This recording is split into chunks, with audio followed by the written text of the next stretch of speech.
The rhythm of life here in Japan and Pavlov's dog. Let's do it. So in Japan, people who've lived here, they know about the clocks and the chimes and the loudspeakers and all this sort of stuff. And it tells people what the time is, and it also tells people when they should be hungry. As you all know, I have a small cafe and it's only 16 seats. So in Japan, everybody eats at 12 o'clock. So there's a loudspeaker that goes off, and probably in offices as well. And everyone piles out into the street at 12 o'clock and eats, or goes to their cafe or whatever. And it's always the same time, 12 o'clock. And as a business owner who has a small cafe, I've only got 14 to 16 seats maximum. So I need to turn my seats over twice to make my business viable. So I can't have everybody coming to my cafe wanting to eat at 12 o'clock. It would just bankrupt my business. So you're fighting against people that have eaten at 12 o'clock by these clocks and loud chimes and everything, and they're sort of programmed like Pavlov's dog. So at 11:59 a.m.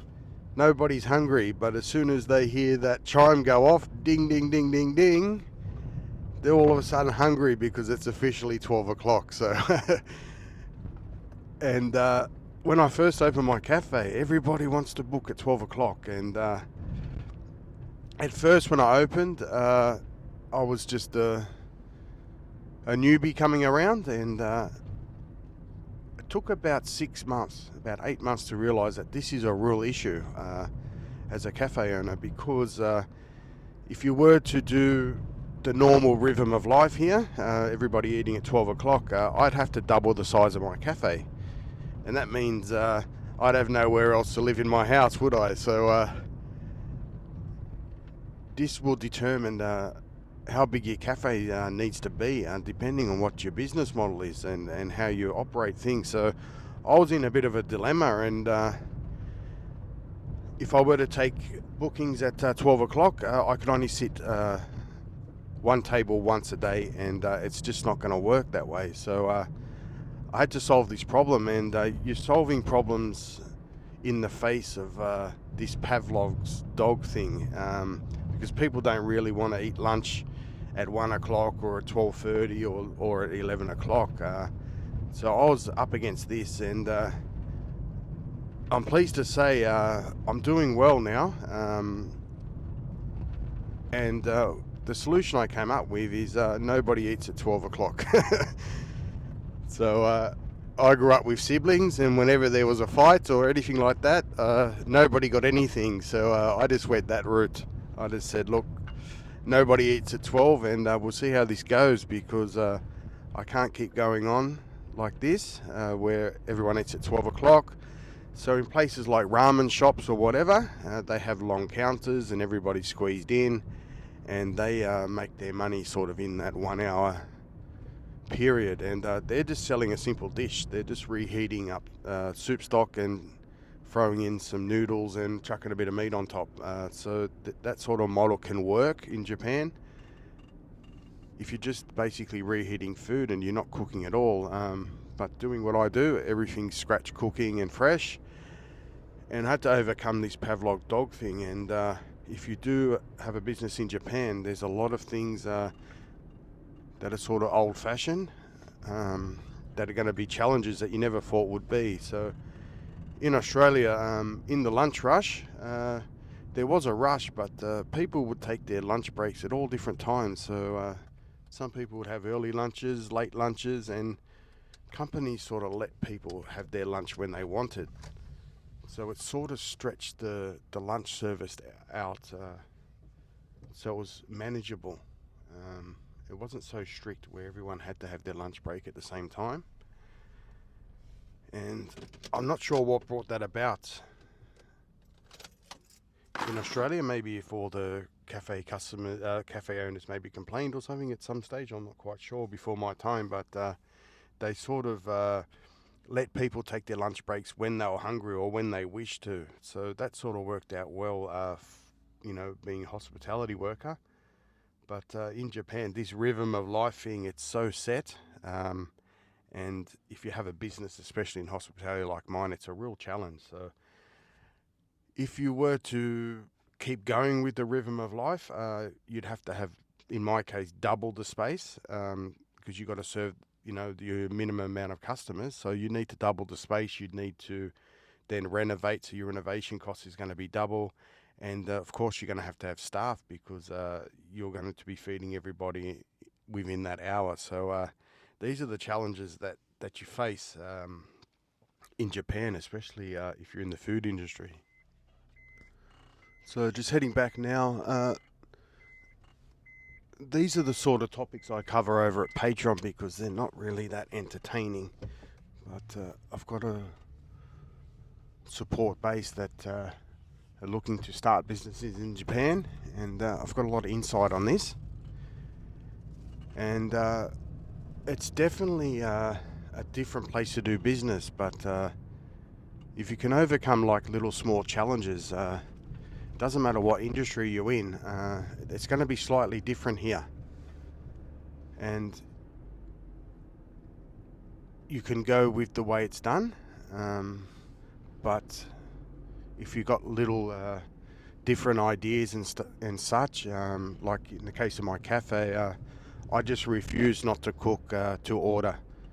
I'm a little bit stubborn. I like to cook to order. I like scratch cooking. I don't like sort of the business model where people just prep everything and throw it together, because that's just the way I've been taught. I'm a stickler for freshness, and that poses a lot of challenges if you want to do sort of your way. But it can be done. Lots of things can be done, and just need to change a few things. And I talk about this stuff a lot on Patreon. And while I'm talking about this, I'd like to give a shout out to Jason and Tim, who recently joined. And you'll find a lot of videos about business over there, if that's something you're interested in. Businesses, how to buy a house, what areas you should avoid, what areas you should be looking at. So this is what I have all over on Patreon. But anyway, Tim and Jason, Gigi's got his dancing shoes, and this is for you. Shout out to our new Patreon members, Tim and Jason. Gets a Gigi kiss. Nice kiss, Gigi. Good boy. No dance for you today, guys, but thanks a lot for supporting the channel. You guys are legends. So knowing the customer is absolutely paramount, your customer base and things like this. And the way things are done here, it's surprisingly similar. A lot of things are similar, but they're just slightly different. And if you can wrap your head around the slight differences and rise to the challenge, you can overcome sort of any challenge ahead of you. But you've always got to be on top of yourself, on top of your business. You've just got to be always thinking all the time and always observing. And when you see something that is not working, you've got to act decisively. And if I didn't act, this is just one case, if I didn't act decisively on the timing, I wouldn't have a cafe at the moment.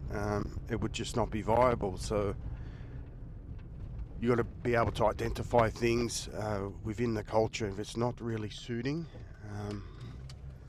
you just got to approach it a little bit differently. So this is just my advice on a few things. You can start pretty much any business here, but just be aware of these little things that you might not have thought of before. So talk to as many people as you can, and always revise everything. Don't be stubborn. Don't just say this is what I'm going to do and that's it, because Japan will eat you up. They have set ways, and unless you've got a product or service that's really, really good, they won't change. So if you've got a ramen shop or something like that, ramen's ramen, so you're pretty much stuck doing that sort of thing. But if you've got a different product, people can sort of maybe deal with it, maybe not eating it at the time they're used to. So just in case there's any confusion, just clear something up. If you have a countryside cafe or something like mine, might not be apparent to some, but the Japanese don't like driving half an hour for lunch. So you've got a massive problem. So you have to have a product that's worth driving out for. So in the case of the timing that I was talking about earlier,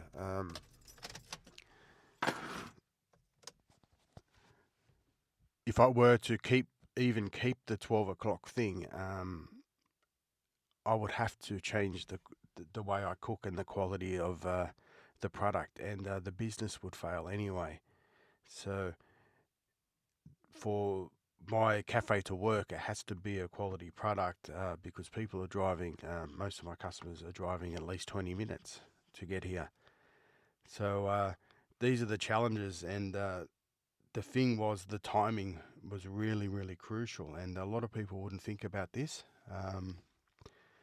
But it's really, really crucial, because people aren't going to come out and drive half an hour for pre-prepared, most of it pre-prepared pizza or something like that. It doesn't taste the same, and they might come once and they'll never tell their friends, and that's it, and your business will fall over. So it's not really viable. So in my case, you have to be stubborn for the quality. So if the timing wasn't going to work out, and no customers wanted to come at 11 or at 12:30 or 1 o'clock, I would have just shut my cafe, because overall, getting a product that you can get out so quickly or whatever, it's just not going to work. So even people say, well, donut, I want to do a donut shop or something out in the countryside. I've eaten a lot of donuts in my time, but I'm not driving half an hour for a donut. I don't care how good it is. It's just not going to happen. So there's lots of products that just won't work, and it's for a lot of different reasons here in Japan. And unless you've got the people that have been in the donut business, for example, here or something, you're just not going to know. So you just got to be very careful, because you can do your money easily.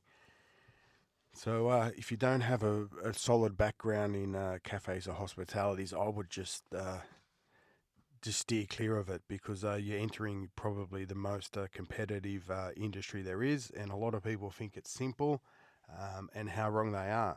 If something was simple, it wouldn't have such a high rate of failure. So this is a very common thing that some people want to do, and they have dreams of doing this and that, but there's so many things that get overlooked very easily. So knowing when things aren't going well is really crucial. So a lot of times you might open a cafe, and you'll be really busy for a month because it's a new cafe, and the television crew will come, and they'll big you up and whatever, and people get into a false sense of security, having a couple of busy months even. They think that it's all going well, and then reality hits them hard, and a lot of times they don't know who to blame. They don't know what's happened, because they're just not clued up with the industry at all. And some people, they last a year, they last 2 years, and they blame a lot of other things that aren't actually the problem. This is what I've found, and it's treacherous. It's a treacherous industry, and customers are fickle.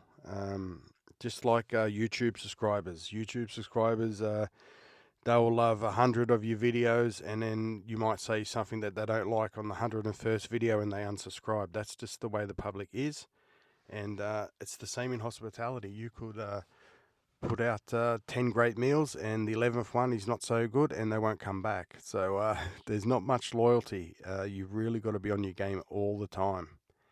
So anyway, guys, I'm back home, and as always, I hope you liked the video.